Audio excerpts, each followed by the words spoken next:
guys, welcome back to Honey in the Rock episode 21. I'm Sophie, and today I have a fun episode for you guys. So I'm actually going to have my brothers and my dad on here in just a moment, just introing it and getting it ready, and then they'll come on one at a time because today I want to talk about the importance of your story with Jesus.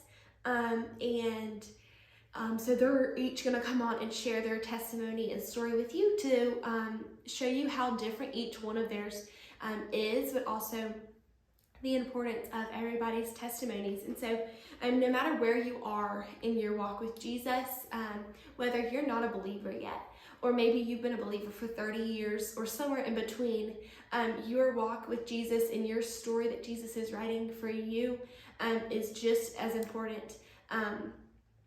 And I hope and I pray that you will be a believer and you have the story of how faithful God has been to you.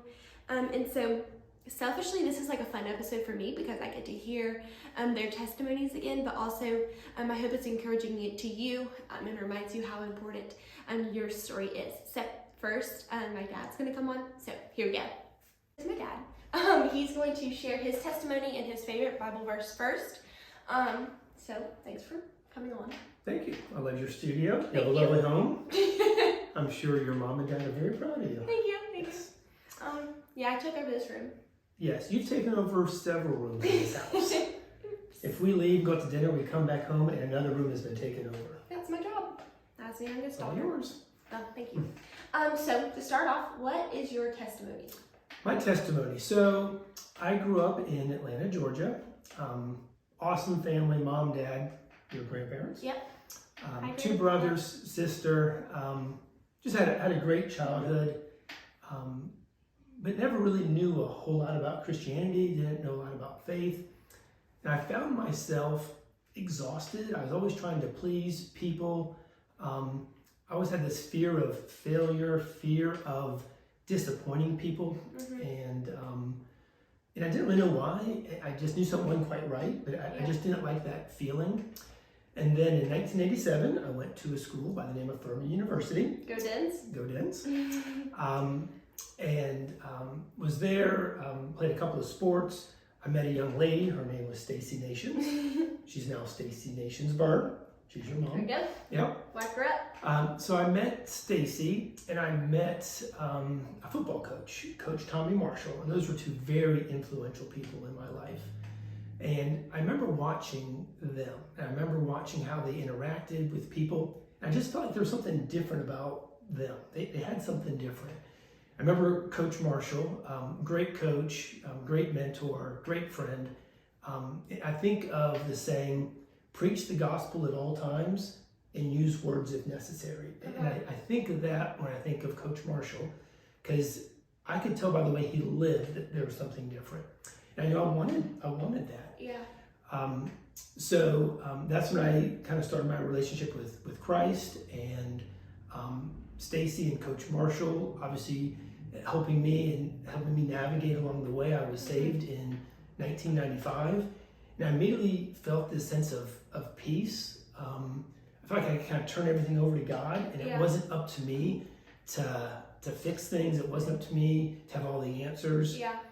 And that sense of fear that I had was suddenly gone. And I'm certainly thankful for my experience at Furman, and obviously meeting your mom and Coach Marshall were a big part of that. Yeah.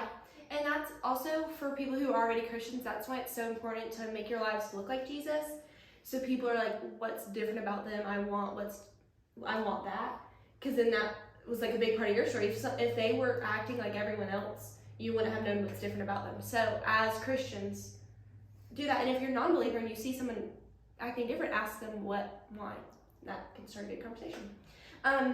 Thank you for sharing. What is your favorite Bible verse? My favorite Bible verse, 2 Timothy 1:7, and I think it ties in with my testimony. God did not give us a spirit of fear, but of power and of love and of self-control. And I think about that fear that I had trying to please the world, the fear of, am I going to disappoint people? Am I, as an athlete, am I not going to perform? That fear. And that verse is one that I rely on daily. because God did not give us a spirit of fear.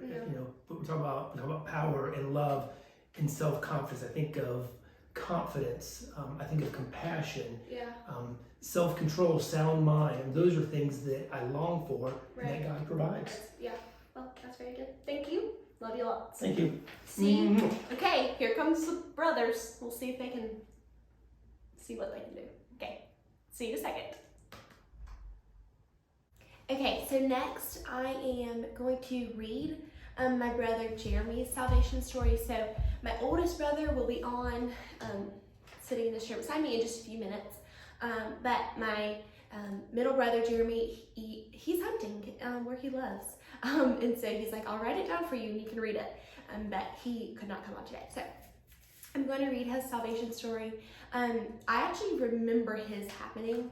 I don't remember my oldest brother's, and so I'm excited to hear from his. But here is my middle brother Jeremy. So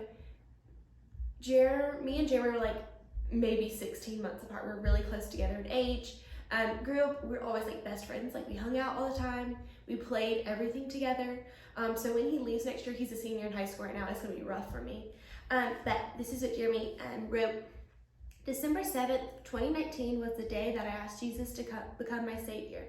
It was the best day of my life and I immediately felt changed.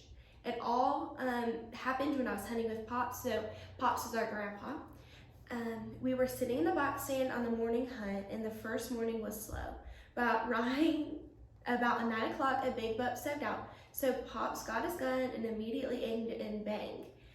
After searching for about an hour, we came to the conclusion that he missed it. So Pops said, why don't we just go and sit in the stand for a while longer?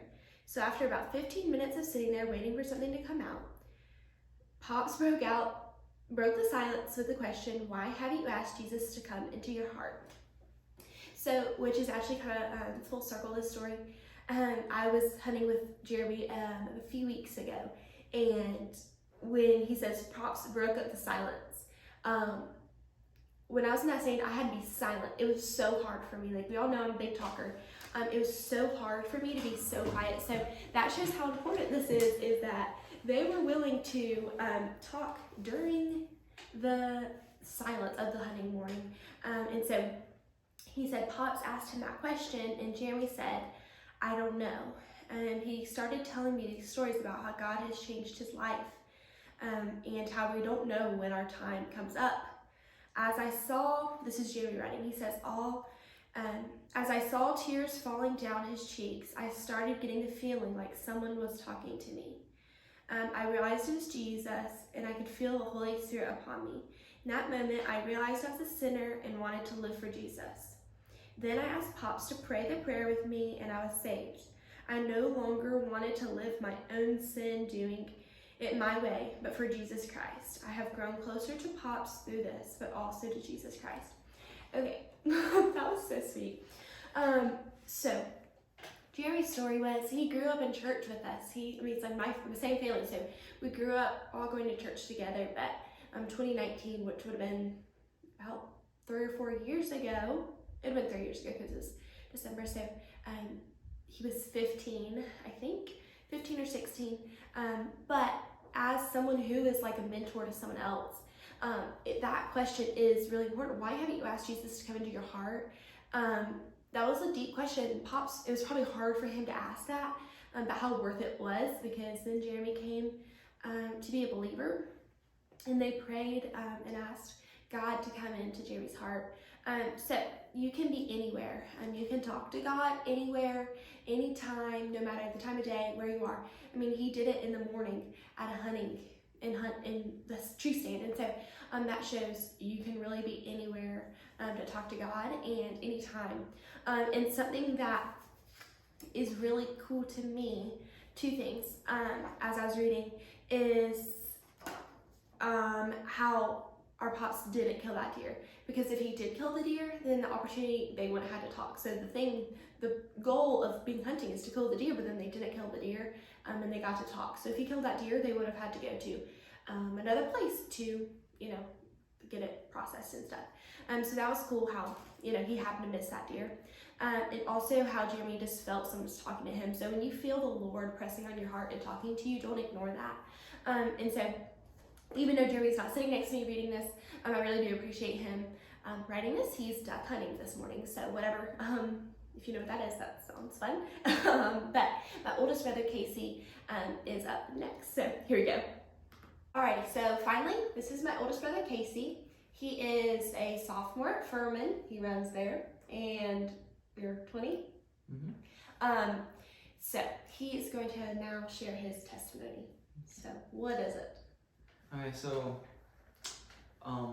I was raised in a Christian home with two parents who always took me to church and took our whole family to church. So I was always surrounded with what the right thing to do was, and you know, that Christianity was about, you know, being saved, having a relationship with Jesus. So I knew that was the right thing for me to do. And when I was pretty young, still in elementary school, I thought that was what I needed to do, because that's what I had always heard. So I decided to give my life to Jesus without really knowing what that meant, with kind of just knowing that that's what I should do, rather than truly desiring to have a real relationship with Jesus. Just because I was so young, I didn't really know what that was supposed to look like. Yeah. So I did that, and that it didn't really change much. I was still so young that I wasn't like repenting from some egregious sins. That was just that was just what I was supposed to do. Right. But then as I got older, into the later years of middle school, you know, I started to realize that really wasn't a real relationship with Jesus, which is what it's supposed to be, rather than just kind of, this is what I am supposed to do. This is how I was raised. You know, someone else's faith rather than my own. Mm-hmm. So I, before going into the 8th grade, I decided that was something I needed to make a personal decision on, to not just say that I want to do that, but truly have a relationship with God, a personal relationship that He designed just for me. Mm-hmm. So I decided to give my life to Jesus, kind of again, but really for the first time. And then it's just been amazing to see how He's worked in my life since then. Yeah, thank you. I feel like that kind of how it was, that's what mine was like too. It was like I grew up, oh yeah, that's what I'm supposed to do. So I was like, oh yeah, I believe, and I was baptized, but then it wasn't until later we realized what that actually meant. So thank you for sharing. I appreciate it. And thank you guys for watching, and I'll see you next Tuesday. Bye.